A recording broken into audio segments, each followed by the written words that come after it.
तेजस्वी प्रसाद यादव और उसामा शहाब जब एक साथ हाथ में हाथ मिला करके चुनावी यात्रा के दौरान निकलेंगे और लोगों का समर्थन मांगने निकलेंगे तो शायद कोई भी इनकार नहीं कर सकता है। ऐसी ही उम्मीद जताई जा रही है और ऐसा कहा जा रहा है कि तेजस्वी प्रसाद यादव और उसामा शहाब जल्द ही बिहार की यात्रा पर निकलने वाले हैं और ये यात्रा चुनावी भी है और उस यात्रा के बाद एक लंबा गैप है, लेकिन उसके बाद फिर चुनावी यात्रा की शुरुआत होगी। तो एक यूथ आइकॉन और एक तेजस्वी प्रसाद यादव जो आरजेडी के युवा नेता है और बिहार के मुख्यमंत्री बनने का सपना उनके पार्टी के नेता, और वो खुद भी देख रहे हैं कि बेहतर बिहार के लिए, रोजगार के लिए, दवाई, कमाई, सिंचाई, कार्रवाई, सुनवाई के लिए तेजस्वी यादव ज़रूरी है। तो ऐसे हालात में इन दो नेताओं के साथ एक बड़ा सियासी मेल जो है वो सामने देखने को मिल सकता है, इसलिए कि यात्रा पर निकल सकते हैं। तेजस्वी प्रसाद यादव और उसामा शहाब की जो यात्रा है वो एक साथ निकल सकती है और अगर ज़रूरत पड़ी बाद में तो लालू प्रसाद यादव और हिना शहाब ये दोनों भी अलग अलग इलाकों में जाकर के रथ में सवार होकर के जो अल्पसंख्यक समुदाय के लोग हैं, जो यादव समुदाय, जो माई समीकरण की राजनीति है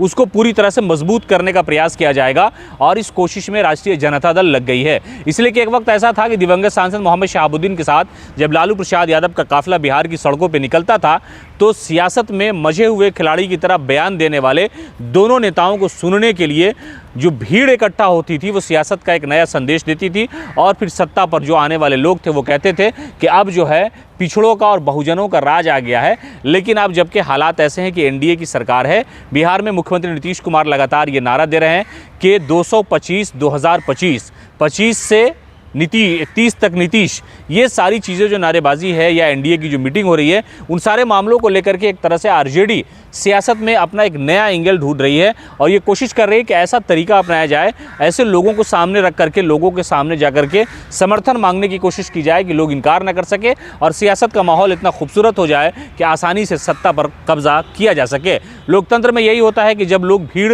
इकट्ठा करके आपके प्रति विश्वास जताते हैं तो सत्ता में जाने की राहें आसान हो जाती है। तो इसी कोशिश में राष्ट्रीय जनता दल है। तेजस्वी प्रसाद यादव और उसामा शहाब की जोड़ी की जो तस्वीर है कल, यानी दोनों जो हाथ में हाथ मिला करके जो एक एकता का परिचय दिया था कि साहिब सीवान का परिवार और लालू प्रसाद यादव का परिवार, ये दोनों सियासत के अलावा एक दूसरे तरह का रिश्ता रखता है। तो अब हम सब लोग एक साथ हैं और कभी दूरी नहीं थी, मनमुटाव था, शिकायतें थी, तो घर में झगड़ा होता है, वो सब सारी चीज़ें खत्म हो गई। तो इन सारे मामलों को लेकर के आरजेडी ये कोशिश कर रही है कि 2025 के विधानसभा चुनाव और उससे पहले जो 4 सीटों पर उपचुनाव है उसमें चुनाव प्रचार में 10-12 दिन अभी बचे हुए हैं। तो ऐसे हालात में आरजेडी इस बात का इस्तेमाल कर सकती है। इन सारी चीज़ों को तरीके से सोचा जा रहा है, मंथन किया जा रहा है। हो सकता है तेजस्वी प्रसाद यादव और उसामा शहाब एक साथ यात्रा पर निकले, चाहे वो चुनावी यात्रा हो या कि कोई और भी दूसरा जो राजनीतिक यात्रा होगी उसमें इन दोनों नेताओं को आप एक साथ देख सकते हैं। इसको लेकर के लोग उम्मीद भी कर रहे हैं और कहा यह भी जा रहा है कि तेजस्वी प्रसाद यादव और उसामा शहाब जल्द ही यात्रा पर निकल सकते हैं।